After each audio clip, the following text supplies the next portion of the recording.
Hello, everyone. It's Dr. Gilly. I am going to be going over activity number 2, titled Hybridization IMF, which stands for Intermolecular Forces and Line Structures.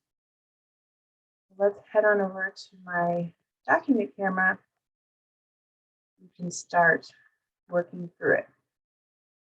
Okay, part 1 is hybridization. And for now, we're just going to be looking at steric number, keeping it simple to figure out the hybridization. So in general, we just need to know the steric number. If the steric number is 2, it's sp hybridized. If it's 3, it's sp2. If it's 4, it'll be sp3 hybridized. So if we're looking at this carbon that's a part of this carbonyl, it has 3 atoms attached and 0 lone pairs. So that's going to have a steric number of 3. It'll be sp2. Looking at this nitrogen atom, it has 2 atoms attached, these 2 carbons, and 1 lone pair. So total of steric number of 3 again, sp2. And then we have this carbon atom, which has 4 atoms attached and 0 lone pairs. So for a steric number of 3, making it sp3. Moving on to part 2, which is on intermolecular forces. So we're asked to look at a pair of compounds and predict which compound will have the higher boiling point, and then briefly explain our choice. So both of these are hydrocarbons, right, because all they have is carbon and hydrogen in their structure. The difference is that this one, all the carbons are linearly attached, and this one is branched. And remember that increased branching will actually decrease the London dispersion forces, which is the type of intermolecular force that hydrocarbons experience. So more branching, there's less surface area for the molecules to interact, which will mean that the London dispersion forces, again, which is a type of intermolecular force, will actually go down, right? And if the intermolecular forces are less, than we would expect a lower boiling point. Right? So our answer is the other one, because it asks actually for the higher boiling point. Okay, between the next two, now we have 2 isomers, so they're going to have the same overall molecular formula and mass. The difference is how the atoms are connected, right? And so what you might have noticed in this structure is that it has a hydrogen that's directly attached to an electronegative oxygen atom, which means that this molecule undergoes or experiences hydrogen bonding, which is a special type of intermolecular force. That's the strongest intermolecular force. All of the hydrogens over here are not attached to the oxygen. They're all attached to carbon. So as a result, the strongest intermolecular force that this feels is dipole-dipole. Right, so this one undergoes dipole-dipole interactions, but this one undergoes hydrogen bonding and dipole-dipole, and both of them experience London dispersion forces. So since hydrogen bonding is a stronger intermolecular force, we would expect this compound to have a higher boiling point. Okay. In part B, it says the following 3 molecules have the same molar mass and are constitutional isomers of each other. Please explain why their boiling points are so different and explain the trend. We might notice that boiling point is increasing as you go from left to right. I'm going to make the trend known here. Boiling point increases. And so we're asked to explain that. And what we might notice is that there's a hydrogen directly attached to nitrogen, which is an electronegative element. And there aren't any hydrogens directly attached to nitrogen in this structure. I'm actually going to circle this because this is going to be important, right, for hydrogen bonding.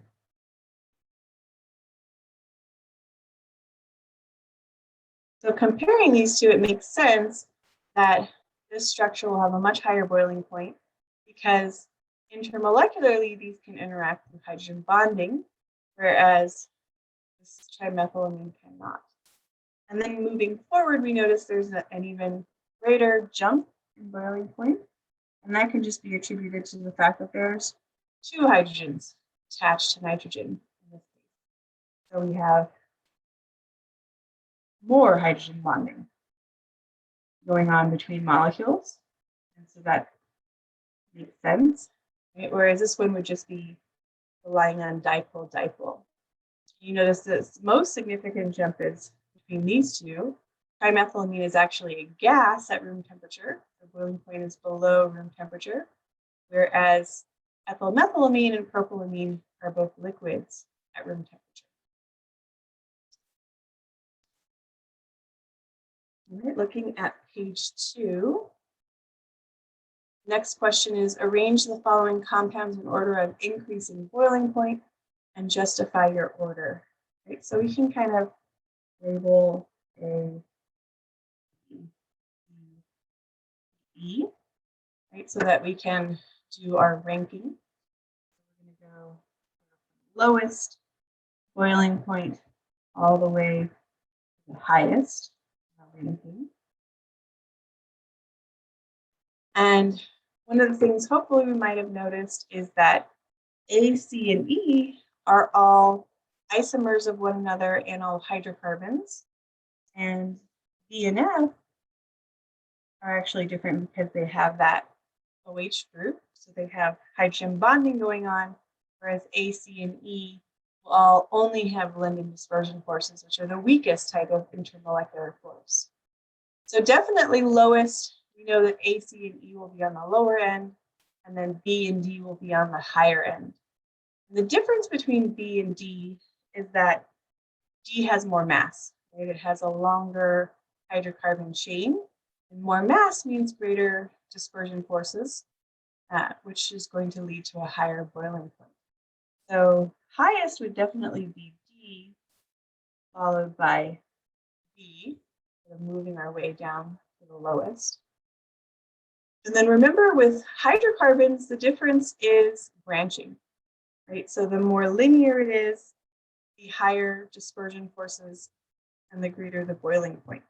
So in terms of branching, C is the most branched, so it will have the least surface area to interact with other molecules through Lindon dispersion, and as a result, will have the lowest intermolecular forces and be the lowest, have the lowest boiling point. So we'll go C, a little bit more branching would be E, and A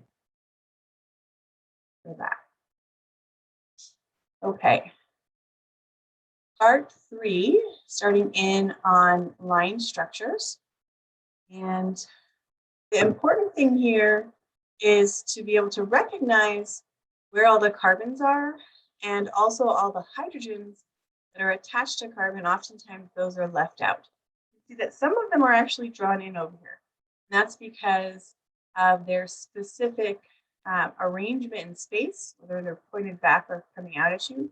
That needs to be mentioned for the structure to be understood by an organic chemist. So sometimes if it's important for them, they might actually show a hydrogen attached to a carbon. But oftentimes it's not, and so we want to be able to recognize that. So the first thing we're going to do is just kind of go in and write in C's at all of the points where there's a carbon. Okay, so any end of a line will have a carbon, at intersections between lines. These are nitrogen atoms, right? So those are not carbon, those are specifically nitrogen, and that's drawn in on the line structure. But over here, we've got 2 carbons. And then we have 3 here.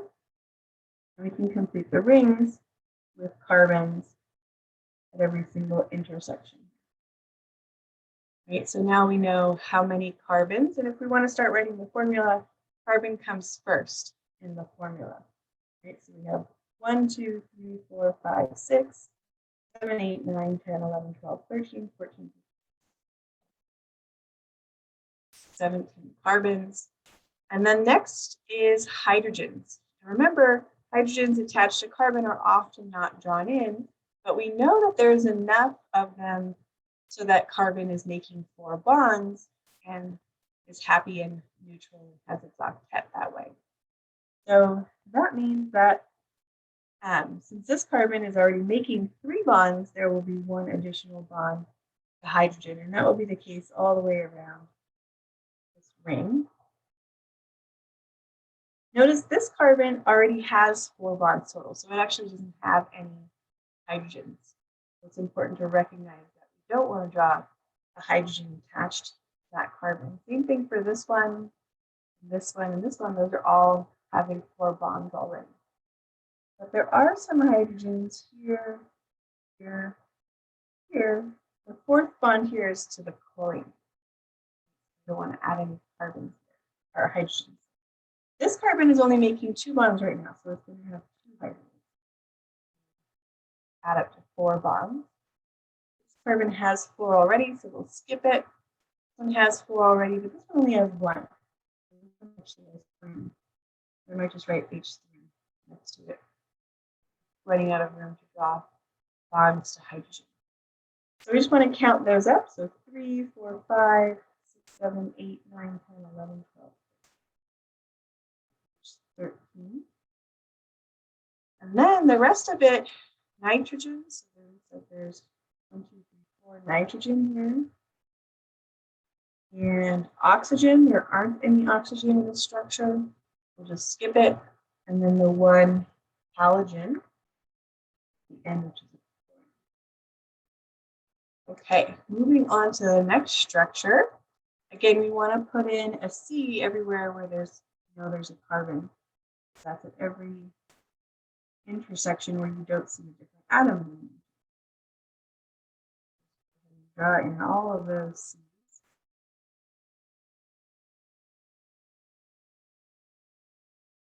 Some of the ones that are easily forgotten are this one in between the triple bond and this single bond that's on a dash, showing some directionality in 3D space.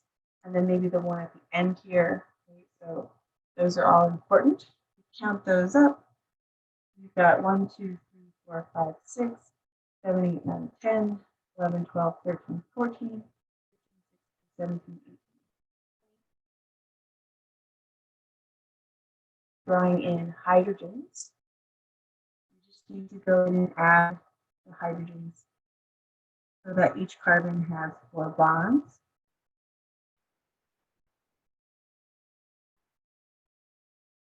Remember, some carbons are already making 4 bonds, right? And some of the hydrogens are already drawn in for us. So I might just circle those just so I don't forget them when I count. It's really easy to do.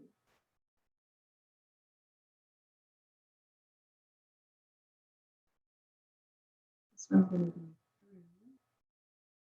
I might write just H3 next to it, just for space saving purposes. We need a 4th one on that carbon. Here. Okay, now it's just, can we count without making any mistakes? Let's see. 1, 2, 3, 4, 5, 6, 7, 8, 9, 10, 11, 12, 13, 14, 15, 16, 17, 18, 19, 21, 22, 25.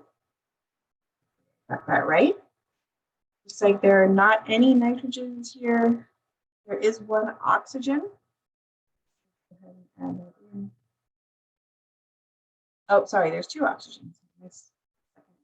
So 2 and no halogens. All right, moving on to the next part, which is sort of understanding that this structure really means this, with all of these hydrogens attached to carbons, which are not drawn in. You could draw those in if you wanted to, but eventually you're going to want to start getting used to recognizing that they're there without drawing C for every single one. Right, so it's drawing in all of these, finishing out the tetrahedrons. Okay, so let's go ahead and start working on this one. What I want to do first is sort of complete the tetrahedrons where we already have a group on a wedge or a dash. I know that the chlorine is coming out at me, so I know there's a hydrogen pointing back. Here I see that their OH group is pointing back, so that means that I have a hydrogen coming out. Because if you don't see a group, that means it's a hydrogen. In addition to that, we also have hydrogens attached to the other carbons as well. Remember that if you're at a terminal end, which is a CH3 group, one of the hydrogens will be in the plane, and one will be out of the plane, and one will be going into the plane. One is on a dash, and one is on a wedge. Right, same thing on this end. Continue to zigzag for the one in the plane. Draw one coming out of the plane, one going back. And then the only ones we have left are these two. And we have the two groups that are in the plane. So now we just need one coming out and one going back. And it's okay if you put the wedge on this side of the dash. Okay, so that completes all of the hydrogens and showing their three-dimensionality. Okay, let's look at this a little bit more complicated structure here and sort of take the same approach. Look at groups that have a group on a wedge or a dash, and then go ahead and add in a hydrogen going in the opposite direction. Here we have a hydrogen back, same thing here, pointing back, and then don't forget this one, which is showing this group pointing back, which means that there's a hydrogen out. There's a few that I would just draw in the plane. This is already showing that it's pointed back, and then this entire thing is linear. It just goes straight out from there. And then this carbon is sp2 with trigonal planar geometry. So it makes sense, if it's planar, to just draw the hydrogens in the plane. That makes sense. And then coming in with the rest of them, we have carbon here with the group hydrogen pointing out and pointing back. We also have this CH2 group with hydrogen coming out back. And then that is it. This hydrogen is already drawn in, attached to sulfur. Same thing with these hydrogens attached to the nitrogen. If they're attached to a heteroatom, which means an atom that's not carbon, they're drawn in. You don't have to add those, those are already there. Right, so moving on to the last page, we have filling out the chart with the Lewis structure and the line structure. So hopefully you had a lot of practice with the first activity with figuring out the Lewis structure, but the process is to sum up the total valence electrons and then start to sketch out the structure, adding in additional lone pairs as needed to complete all of the valence electrons. Right, so we have, if we sum all these up, it would be 4, 8, 12, the different carbons. And then we have 1, 2, 3, 4, 5, 6, 7, 8 hydrogens and 1 oxygen. So that looks like it's 36 electrons. So if we start to sketch this out, and this is giving us some idea of the way that the atoms are connected, right? We have a CH3 attached to a CH2, attached to a CH2, attached to oxygen, which is attached to hydrogen. We want to look for those COs and CO2s. We can find it here. So it's probably just all linearly attached. Starting with CH3, start drawing in CH3, attached to CH2, attached to another CH2, oxygen, hydrogen. If I count up all the electrons I've used, 2, 4, 6, 8, 10, 12, 14, 16, 18, 20, 22. I'm going to add in 2 more for 24. Sorry, 30. I messed that up. Let's count that again. 2, 4, 6, 8, 10, 12, 14, 16, 18. Oh, that's why. Can't do math today.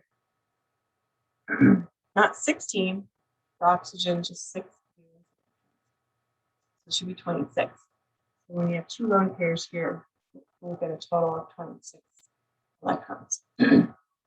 Okay, and then for the line structure, remember we're going to omit drawing carbons, right, and just do a zigzag for alkyl chain. So if I start here with my CH3 and do a zig to get to the CH2, zag to the next CH2, and then the next I'm going to still zigzag, but I'm going to now draw in OH.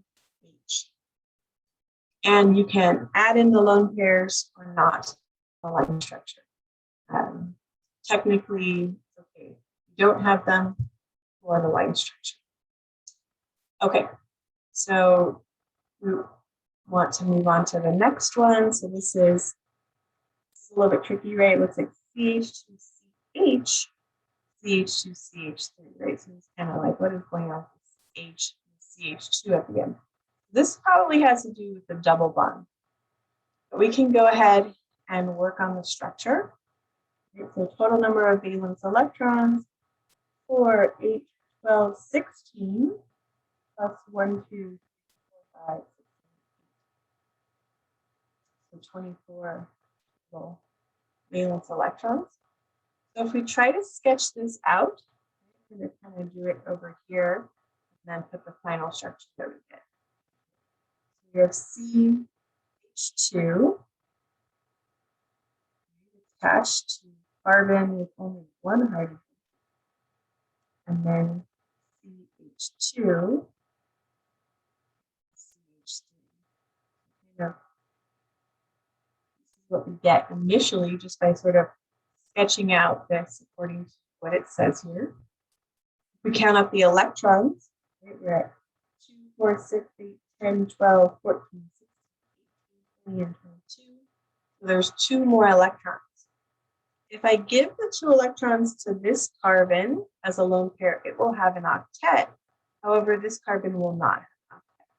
If I give them to this carbon, it would have an octet, but this carbon would not have an octet. Right? So the only way to really make that work for all carbons is instead to use a double bond instead of a lone pair. Right? So this ends up being the Lewis structure.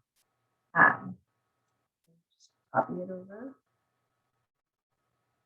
Since I guess I didn't need to side.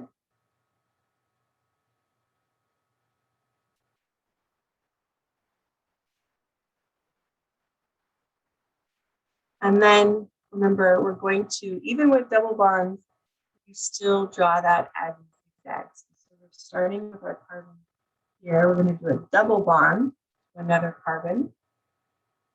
So this is carbon here. And then we're going to go down to this CH2 and zigzag up to this CH3. So this shows CH3, CH2, CH, CH2. Okay, moving on to the next one here. Okay, same process. Let's count up all the valence electrons.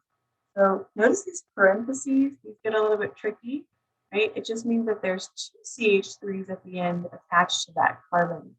So when counting up the valence electrons, we want to make sure to add 2 carbons, right, and 6 hydrogens total for what's in the parentheses.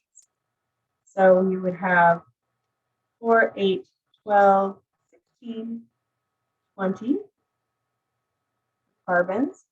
We said there were 6 hydrogens here, so 6, 7, 8, 9, 10, 11, 12, 13, and 1 nitrogen. So we have a total of 38. electrons. Might be a little bit tricky for you to figure out where to start here with the two CH3s. But sometimes when there's parentheses, it actually makes sense to kind of start here with the CH. So if we sort of start here with the CH, then we can say, okay, we have two CH3s attached to it. CH3,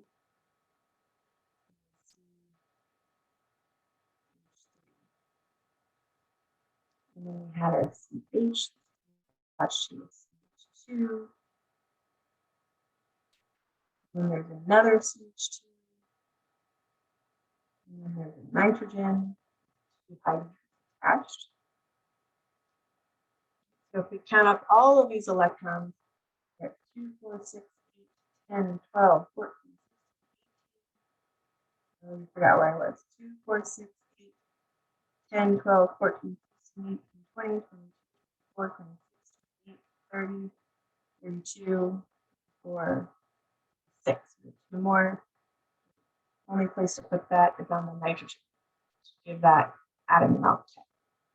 Okay, so branching can be a little bit tricky here with the two methyls or two CH3s off of that carbon. You kind of draw a dot, right, for this carbon. And then you want to have two branches off of that point. We go 1, 2. So for our two methyls. This is the CH. And we have two CH2s. So 1 CH, 2 CH2, and then nitrogen. Remember, with nitrogens, it's not okay to hydrogens in because they are attached to nitrogen and not carbon. Draw in. You can always double check your structure, right? So I should have 1, 2, 4, 5 carbons. And that means 1. Got it right. Okay. Moving on to the next one. So we can again sum up all the valence electrons. So there's 3 carbons here. So 4, 8, 12, 16, 20. There's 9 hydrogens here. So plus 9 plus 6 for oxygen, 5 nitrogen. Okay, so that's a total of today. So that's 11 plus 9, 20, so 40 electrons. Okay, so we can start trying to draw that out. Again, I'm going to try to do it over here, and then we'll put the final structure. We've got our carbon, which is this one, and it's got 3 CH3s attached. 1, 2, 3 CH3s. So I would draw that in. Do it.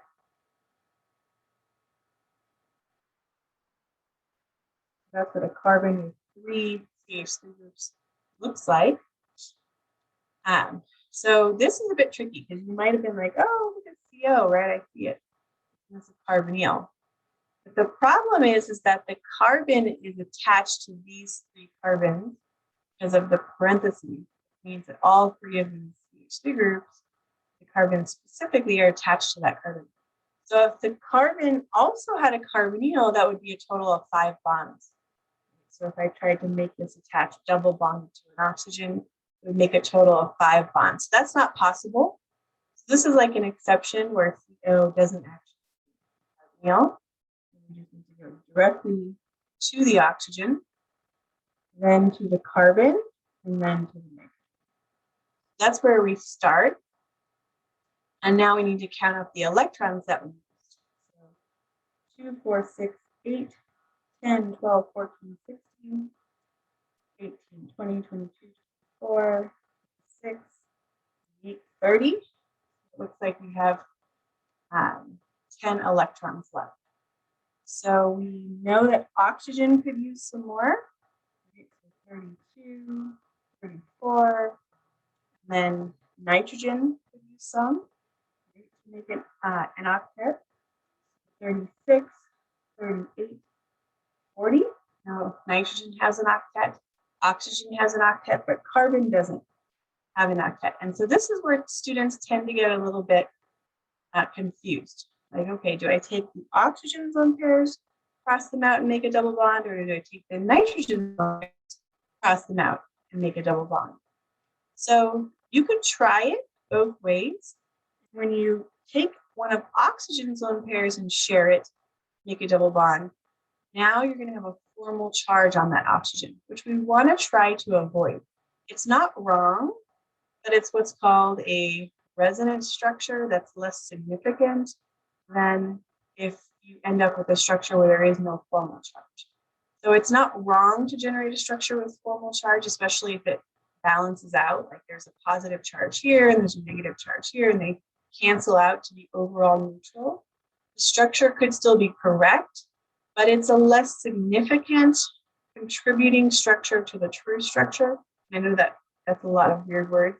We'll talk about what resonance is very shortly in lab and also in lecture. But the bottom line is you try to get a structure without any formal charge.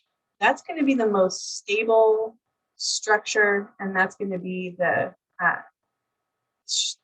what it mostly looks like, the molecule.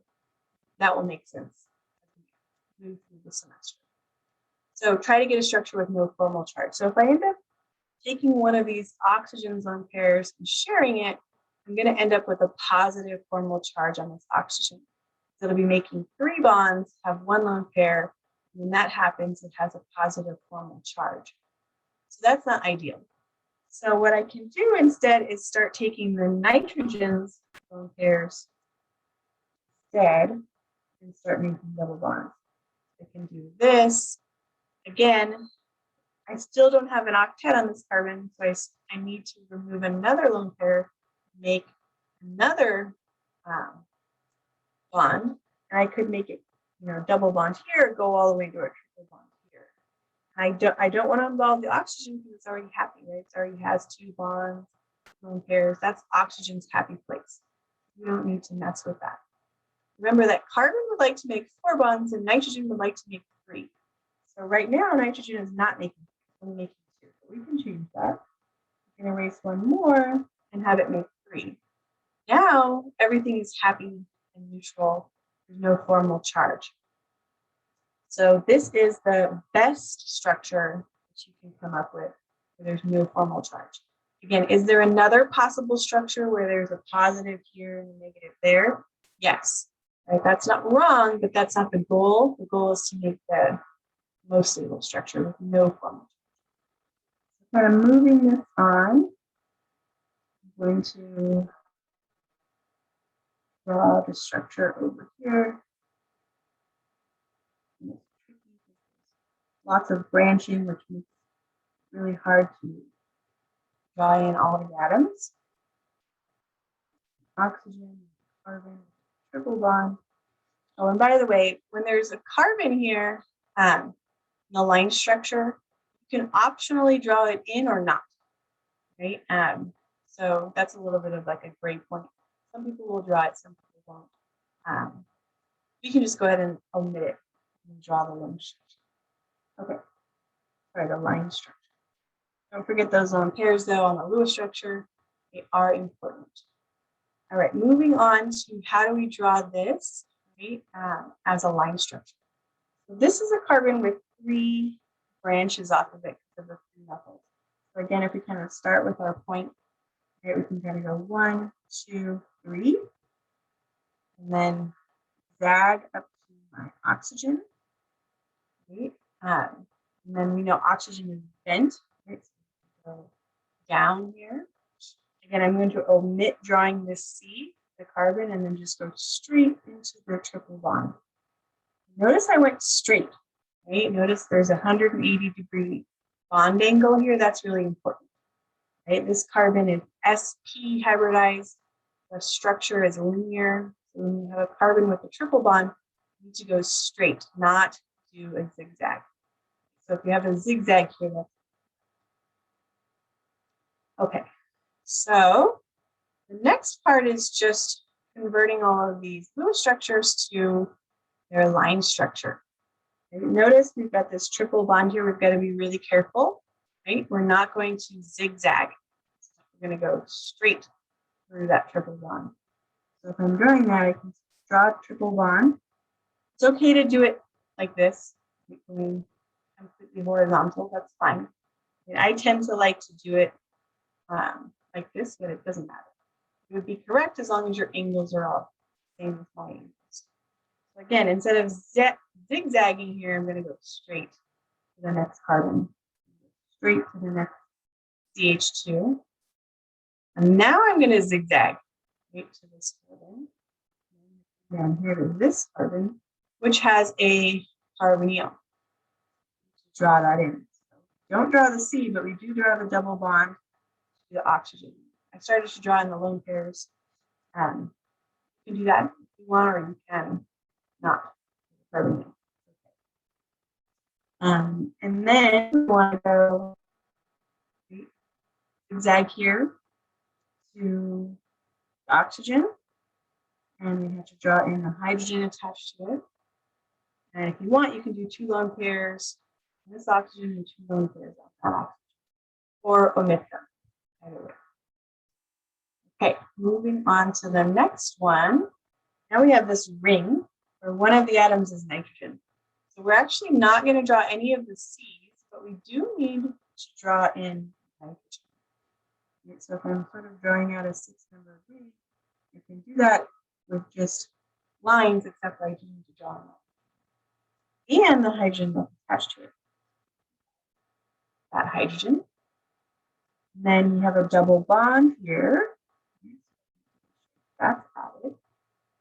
And then up here, this carbon is now going to be bonded to a carbon, part of a carbonyl, zigzag to the oxygen, and then we have a double bond.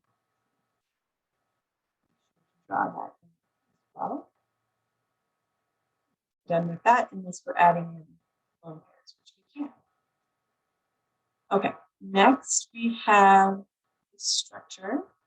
So this CF3, a little bit like, okay, what do you do with that, right? Do I have to draw all of those out? Oftentimes it's sort of condensed, even in a line structure.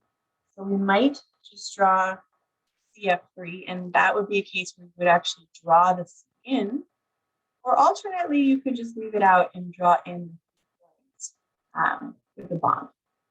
So sort of starting here from that carbon, right, if we've got 3 fluorines, 1, 2, 3, we don't need to draw any dashes and wedges in the structure. We know that one is on a dash, one is on a wedge, but we need to draw in the line structure unless you're asked to. That'll be later in the semester. Okay, so from that carbon, we're going to do 2 CH2s. CH2, CH2, and then zigzag to the nitrogen, drawing hydrogen attached to it. And it has 1 methyl, so draw a line in there. Again, you can draw in all the lone pairs. Is it okay to have the hydrogen up here and the methyl going this way? Yes, that doesn't matter. It's still sort of on the zigzag, whether this way or this way. All right, the last one, hardest one, definitely. I like to start, when I see a ring like this, I like to start with the ring. It just makes sense to me to get the hardest thing to draw out of the way. All of the atoms in the ring are carbon. So I can just draw a hexagon. But there are 3 double bonds, which I want to make sure to add in. So get those there. Attached to this carbon, we have an NH2, where you have to draw in those carbons. And attached over here, we have a carbon that has a carbonyl. This is another tricky one. Sometimes with this particular carbon that has a carbonyl, if it has a hydrogen attached to it, that will also be drawn in. You can leave it off. And later on, we'll talk about why we draw it in. The next group we have is this triple bond. So we're going to go straight, draw our triple bond. Okay. And then remember, triple bonds is always linear on both sides. Going straight, don't zigzag. Now I'm at the carbon that has an OH. So we want to draw that in. And this carbon also methyl. Okay, we are done with activity 2. Hopefully, if you were stuck on any of that, it helped to see me go through it. If you still have questions, as always, email me, post on the discussion board, or come to office hours.